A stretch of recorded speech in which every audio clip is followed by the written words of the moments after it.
Hallelujah. Hallelujah. Hallelujah. Hallelujah. Thank you, Jesus. यीशु मसीह को धन्यवाद. What a wonderful praise and worship after such a long time. और बहुत ही सुंदर ऐसी स्तुति आराधना बहुत बहुत लंबे समय के बाद. Hallelujah. Hallelujah. Thank you, Brother John and the entire choir for leading us in today's worship. और भाई जॉन को और क्वायर को धन्यवाद देते हैं कि आज की स्तुति आराधना में उन्होंने हमारी अच्छे से अगुवाई की. Now it's time to hear God's word. अब समय है कि हम परमेश्वर के वचन को सुने. And before I share God's word with you, I request my wife to please lead us in the prayer. और इससे पहले कि वचन की शुरुआत हो, आइए हम सभी अपने सरों को झुकाएं और प्रार्थना करें. पिता परमेश्वर, धन्यवाद देते हैं यीशु मसीह के सुंदर, प्यारे और सामर्थी नाम के लिए, जिस नाम में हमने शिफा पाई है, जिस नाम में हमने नजात पाई है. यीशु मसीह, आपका नाम हमें उद्धार, हमें मुक्ति, हमें शांति, हमें रिहाई और हमें चंगाई प्रदान करता है. हम आपके पवित्र और अनमोल इस नाम के लिए धन्यवाद देते हैं. और पिता, आज के वचन के लिए हम प्रार्थना करते हैं. हमारे पास बान को आपके हाथों में देते हैं. वही धैर्यता, वही बोल्डनेस जो आपने पीटर को दी थी प्रभु, जब पवित्र आत्मा तुम पर आएगा तो तुम सामर्थ को पाओगे. पवित्र आत्मा का सामर्थ इसी वक्त हमारे पास बाण पर उतरे और वो जो वचन कहेंगे उस शब्द में, उस हर शब्द में पवित्र आत्मा का महान सामर्थ उतर आए. परमेश्वर के हृदय को वह अच्छी तरह से हम तक पहुंचा पाए. Let the door of utterance be open to him, that he may speak as he ought to speak in the name of Jesus. The spirit of boldness upon him, the spirit of the Almighty God upon him now in the name of Jesus. Believing and we receive this prayer in the name of Jesus. We even pray for all the viewers of God. हर एक पर आपके आशीष, आपके लहू की सुरक्षा, सुनने वाले कान, समझने वाला मन प्रभु, ऐसा हमें हृदय देना प्रभु जो एक उपजाऊ भूमि के समान हो, ताकि आपके वचन का बीज हमारे हृदय में जाकर हमारे जीवनों में परिवर्तन लाए. That our minds, our lives be renewed by the word in Jesus' name. Let this word be rooted and grounded in our hearts. In the name of Jesus, be firmly established in faith in Jesus' name. Thank you, Father.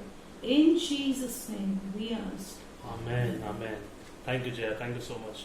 Today the topic that I'm going to share with you is He that overcometh.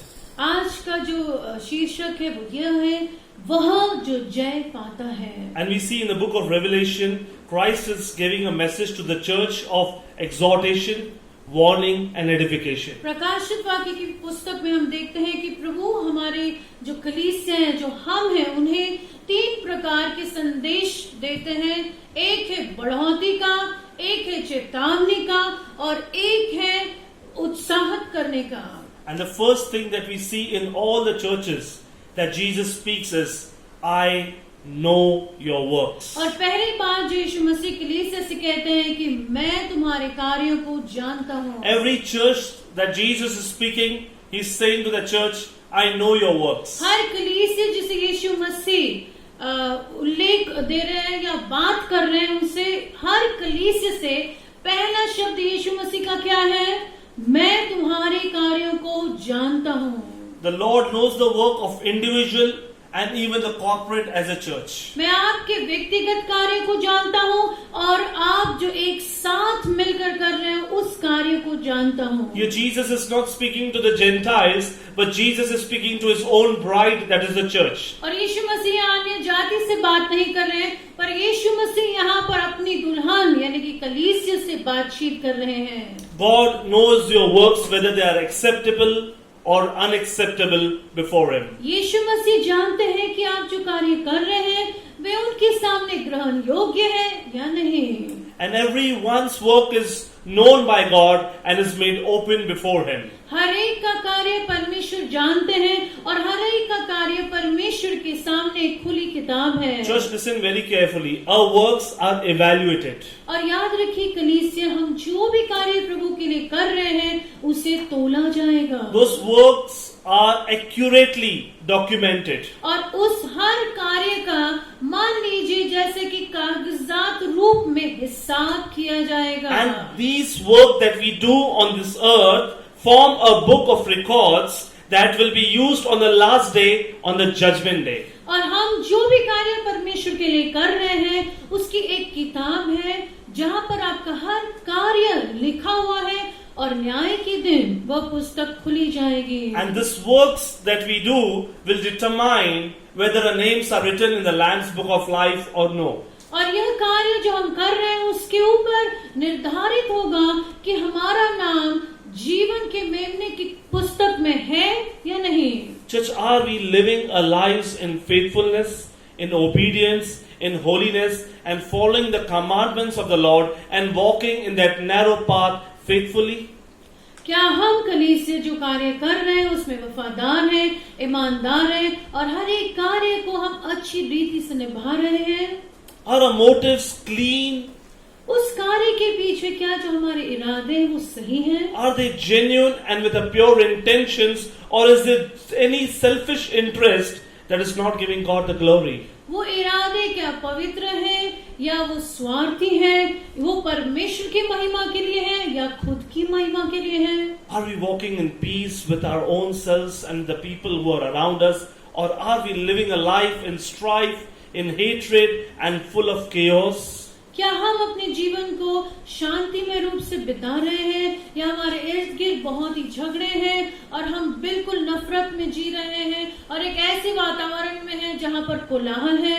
And church, if you are living your life faithfully, don't give up. यदि आप परमेश्वर की तरफ विश्वसनीय हैं तो आप उम्मीद न छोड़ें। The scripture says, never be weary in well-doing. Bible कहती है कि आप कभी भी जो अच्छा काम कर रहे हैं उसमें थके नहीं। Every good work that you are doing for the name of Christ, go ahead, be encouraged and share the word without fail. और प्रभु की महिमा के लिए जो भी भला कार्य आप कर रहे हैं वो आप करते रहे, आप प्रोत्साहित रहे और कभी भी उस भले कार्य को आप छोड़े नहीं। Just listen carefully. आप ध्यान से सुनिए। God who tested the works of the 7 churches is still alive and testing the works that we are doing individually and as corporately in the church. और वह परमेश्वर जिन्होंने 7 कलीसियाओं के कार्य को जांचा, वो परमेश्वर आज भी जीवित है और वो हमारे हर एक कार्य को जांच रहे हैं। And He is ready in His love to discover what is lacking in us. He is ready to give us timely warning and He is ready to help us to teach a path where we need to walk. वो हमें प्यार से सिखाना चाहते हैं, चेतावनी देना चाहते हैं ताकि जो कार्य हम कर रहे हैं वो सही रीति से कर पाएं। What we learn from the 7 churches? आज हम 7 कलीसियाओं से क्या सीखते हैं? From the first church we learn, keep Christ as your first love. पहले कलीसिया को यीशु मसीह ने क्या कहा कि यीशु मसीह तुम्हारा पहला प्यार हो। From the second church we need to learn that we need to live our lives in purity and in separation from evil. और दूसरी कलीसिया से हम सीखते हैं कि पवित्रताई में और दुष्टता से दूर रहकर, अलग रहकर हम अपने जीवन को पवित्रताई में बिताएं। From the third church we learn that we need to keep a watch and be constant in prayer. और तीसरी कलीसिया से हम सीखते हैं कि हमें हमेशा सावधान रहना है और निरंतर प्रार्थना में बने रहना है। From the fourth church we need to learn that we need to keep God's word, not only hear it but keep it, follow it and implement it. चौथी कलीसिया से हम सीखते हैं कि हमें परमेश्वर के वचन को सिर्फ सुनना नहीं है पर उस पर अमल करना है, उसके अनुसार चलना है। From the next church we learn that we may be poor in this earth but we have a great riches in the kingdom of God. और उसकी बाद वाली कलीसिया से हम सीखते हैं कि भले ही हम इस धरती पर गरीब क्यों ना हो पर हम आत्मिक रीति से श्रीमंत और धनवान हो सकते हैं। Church, God is watching all our deeds. प्रभु हमारे हर एक कार्य को देख रहे हैं। Before the Lord spoke His word to the angel, the first thing He said, I know your works. इससे पहले कि प्रभु उनसे बात करे, वो कहते हैं कि मैं तुम्हारे कार्यों को जानता हूँ। Just today you may be thinking that whatever you are doing is not being noticed by anyone. But remember, every labor in the kingdom of God, every work in the kingdom of God, whatever you are doing it, the Lord has an eye on it. और याद रखिए कि आप सोचते होंगे कि मैं जो प्रभु के लिए कार्य कर रहा हूँ उसे तो कोई भी नहीं देख रहा, पर परमेश्वर आपके हर एक कार्य पर अपनी निगाह रखे हुए हैं। If there's any lack in your work, यदि आपके कार्य में कोई कमी है, if there's any work that is still need to be improved, यदि ऐसा कोई कार्य है जो आप प्रभु के लिए कर रहे हैं और उसमें आप बेहतर होना चाहते हैं, God wants to change us and make our works better. प्रभु आपको बदलना चाहते हैं और प्रभु चाहते हैं कि आप और अच्छी रीति से उसके कार्य को निभाएं। And remember, the topic that I'm sharing with you is the one who will overcome will get the crown of life. और जो आज मैं आपसे बांटना चाहता हूँ यह है कि जो जय पाएगा वो जीवन का मुकुट पाएगा। Who will receive the crown of life? और किसे जीवन का मुकुट मिलेगा? The one who overcomes sin, world and Satan. शैतान को, इस जगत को और पाप को जो हराता है वही जय को पाएगा। नहीं, जो इन पर जय पाएगा वो जीवन का मुकुट पाएगा। Amen. Amen. An overcomer is the one who by God's grace receives faith in Christ. और वह जो जय पाता है वह अपने विश्वास से जय पाता है। Faith in Christ. मसीह में जो विश्वास है। And he has experienced the new birth and remains constant over victory over sin, victory over Satan and victory over world. और जिसने नया जन्म पाया है और वह पाप पर, वह इस जगत पर उस जीत को हासिल करता है। Before you get the crown of life, इससे पहले कि आप जीवन के मुकुट को पाएं, in heaven, स्वर्ग में you may face great opposition, you may face great trials, you may face great circumstances, but you need to be faithful till the end, says the Lord. और हो सकता है कि यहाँ पर आपको बहुत ही विरोध हो और बहुत सारी ऐसी चीजें हो जो आप समस्या में हो, या बहुत ऐसी चीजें हो जो आपको हराने की कोशिश कर रही हो, पर फिर भी आप इनमें जीत हासिल करोगे। You need to refuse to conform to the world and to all the ungodliness that is visible in the world today. और दुनिया में और सारी अभक्ति जैसी चीजों से आपको दूर रहना है। You need to hear the voice of the Spirit of God in your spiritual life. और पवित्र आत्मा की आवाज को आपको सुनना है जब आप इस आत्मिक रीति से चल रहे हैं। Remember, your crown, your race is completed when you reach the heaven. और आपका मुकुट और आपकी दौड़ तब समाप्त होती है जब आप स्वर्ग पहुंचते हैं। Let's read the book of Matthew chapter 24 verse 13. मत्ती 24:13 It says, "He who endures till the end will be saved." वह जो अंत तक टिका रहेगा वह उद्धार पाएगा। जो अंत तक टिका रहेगा वह उद्धार पाएगा। उद्धार पाएगा। हमको लगता है कि हमें उद्धार मिल गया है। यस, हमें उद्धार मिला है यीशु मसीह पर विश्वास करने पर और अपने जीवन पर ग्रहण करने पर, बट अंत तक हमें इस उद्धार को रखना है। The one who will keep this faith, the one who will keep this salvation till the end will receive the crown of life. जो अपने धीरज को धरे रखता है, जो अंत तक अपने विश्वास पर कायम रहता है। तकलीफें आती हैं, मुसीबतें आती हैं, और यदि हम डगमगा जाएं और अपने विश्वास को छोड़ दें तो हम जीवन का मुकुट नहीं पाएंगे। यदि हम सोचें कि अब परमेश्वर के आगमन में बहुत देरी हो चुकी है, मैं तो वैसे ही चलूंगा जो मेरा मन कहता है, मैं तो वही करूंगा जो मेरी इच्छा कहती है, तो हम जीवन का मुकुट नहीं पाएंगे। परमेश्वर का वचन स्पष्ट रीति में कहता है, जो जय पाएगा वही जीवन का मुकुट पाएगा। Your goal is to reach heaven. और आपका जो मकसद है कि आप स्वर्ग पहुंचे। Your destination is heaven. और आपकी मंजिल स्वर्ग है। These are few years that we have received on the earth to keep our faith, to confess our faith, and to keep our salvation, to keep our faithfulness till the end. That when we enter we will receive the crown of life. यहाँ पर हम सिर्फ कुछ साल हैं, बहुत थोड़े साल हैं, और इन जब हम इस धरती पर हैं, इन सालों में हमें ये देखना है कि हम अपने विश्वास को बनाए रखें अंत तक। Hallelujah. Hallelujah. Can you read 1 Corinthians 9th chapter? 1 Corinthians 9, Just please open. Yeah.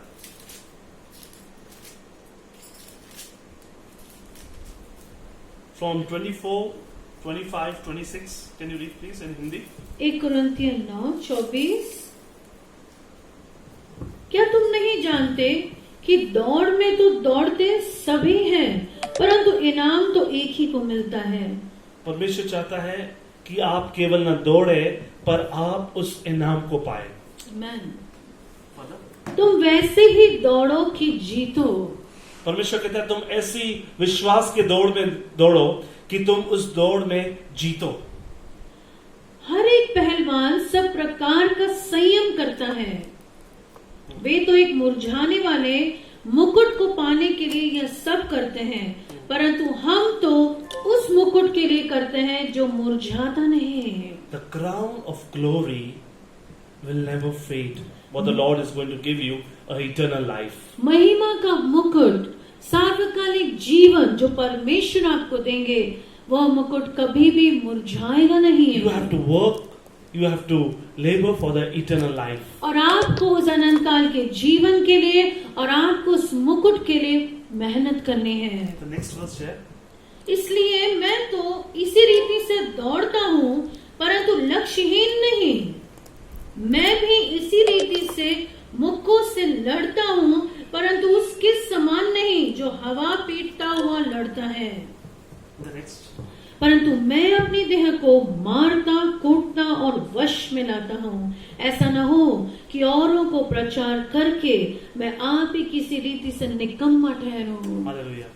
God is saying that the labor, the work, the endurance, the patience that we have to do is to receive the eternal glory. जो परिश्रम हमें करना है, जो धीरज हमें धर कर रखना है, जो अपने आप को अनुशासन में हमें लाना है, वो किस लिए? ताकि आप अनंत काल की महिमा को प्राप्त कर सकें। Church, God wants to see His church faithful. प्रभु चाहते हैं कि कलीसिया वफादार रहे, विश्वास योग्य रहे। God is searching, God is talking to us now in a corporate way. और प्रभु हमें सामूहिक रीति से हमसे बातचीत कर रहे हैं। God wants His church to be faithful. प्रभु चाहते हैं कि हम विश्वास योग्य रहें। God wants His church to be faithful in trial and to endure till the end and not give up. हर संकट में हम विश्वास योग्य रहें और कभी उम्मीद न छोड़ें। God doesn't want His church to be a compromising church. प्रभु नहीं चाहते कि हम समझौता करने वाली कलीसिया बने। God doesn't want His church to tolerate any false teaching or even promote those teachings that are not right as per the word of God. प्रभु नहीं चाहते कि हम गलत शिक्षाओं को अपनाएं और ना ही उन चीजों को अपने नजदीक आने दें। God wants His people to stand for the truth. प्रभु चाहते हैं कि हम हमेशा सत्य के लिए खड़े हों। God doesn't want His churches to be corrupt. प्रभु नहीं चाहते कि उनकी कलीसिया किसी भी तौर से दूषित हो। The precious thing for God on this earth is church. और सबसे कीमती जो चीज परमेश्वर के लिए इस धरती पर है, वो क्या है? कलीसिया। God doesn't want His people to go back to that old life of sin. प्रभु नहीं चाहते कि आप पुराने पाप के जीवन में फिर से फंस जाएं। God doesn't want His churches to be dead church. प्रभु नहीं चाहते कि हम मरी हुई कलीसिया बने। But God wants His church to hold the word in truth. प्रभु चाहते हैं कि हम वचन के सत्य को पकड़ कर रखें। God wants His church to bear fruits. प्रभु चाहते हैं कि हम जो कलीसिया है वो फलदायी हो, That our names will never be blotted out of the book of life. ताकि हमारा जो नाम है वो जीवन की पुस्तक से कभी न हटे, कभी मिटाया न जाए। The church may be small or may be big, but what the Lord sees is whether my church is faithful to me. कलीसिया छोटी हो या बड़ी ये मायने नहीं रखता, पर क्या कलीसिया विश्वास योग्य है ये मायने रखता है। Is my word, is my gospel be preached, is my salvation be preached in the church? क्या मेरे सुसमाचार का, मेरे वचन का प्रचार ठीक रीति से हो रहा है? God doesn't want His church to grow lukewarm. प्रभु नहीं चाहते हैं कि हम गुनगुने बने। God doesn't want His church to be laid back. प्रभु नहीं चाहता है कि हम पीछे हटें। God wants the churches to wake up before it is too late. प्रभु चाहते हैं कि इससे पहले कि देर हो जाए सारी कलीसियाएं आप उठ जाएं। God wants your eyes, spiritual eyes, to be open, प्रभु चाहते हैं कि आपकी आत्मिक आंखें खुले, that we may see our own spiritual condition. ताकि हम अपनी खुद की आत्मिक अवस्था को देख सकें। God today wants the churches to repent and respond to the leadership of Jesus Christ in their lives. प्रभु चाहते हैं कि हम प्रायश्चित करें और यीशु मसीह की अगुवाई में हम चलें। God doesn't want you to lose this reward, church. प्रभु नहीं चाहते कि आप अपने प्रतिफल को कभी भी गंवाएं। God has kept the great rewards and the great blessings for you in the kingdom of God. प्रभु ने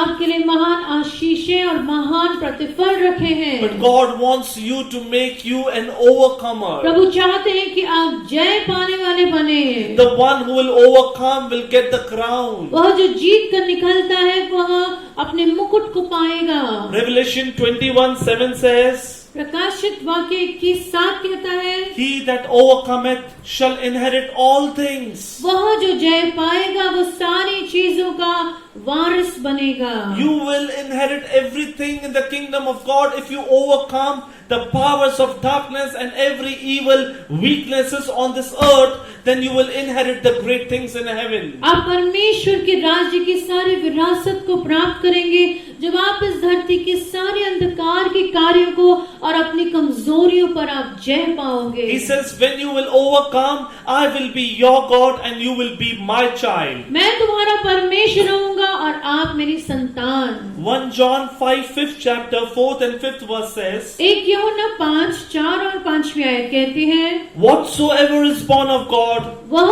जो परमेश्वर से जन्मा है overcome the world. वह दुनिया पर जय हासिल करता है। And this is the victory that overcome the world, even your faith. और यही बात है जिसने पूरे जगत को जीत लिया है और वो है आपका विश्वास। Who is the one who overcomes the world? कौन है वह जो दुनिया पर जय हासिल करता है?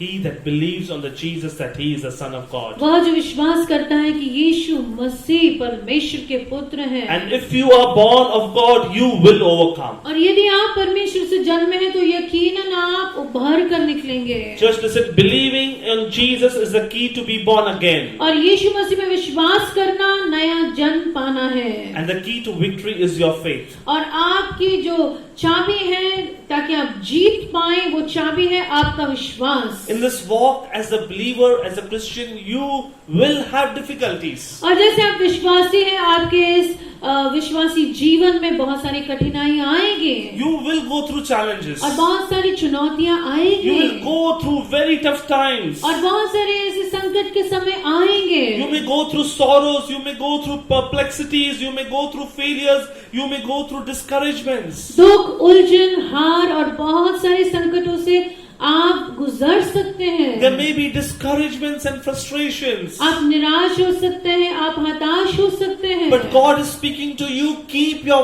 faith and overcome every situation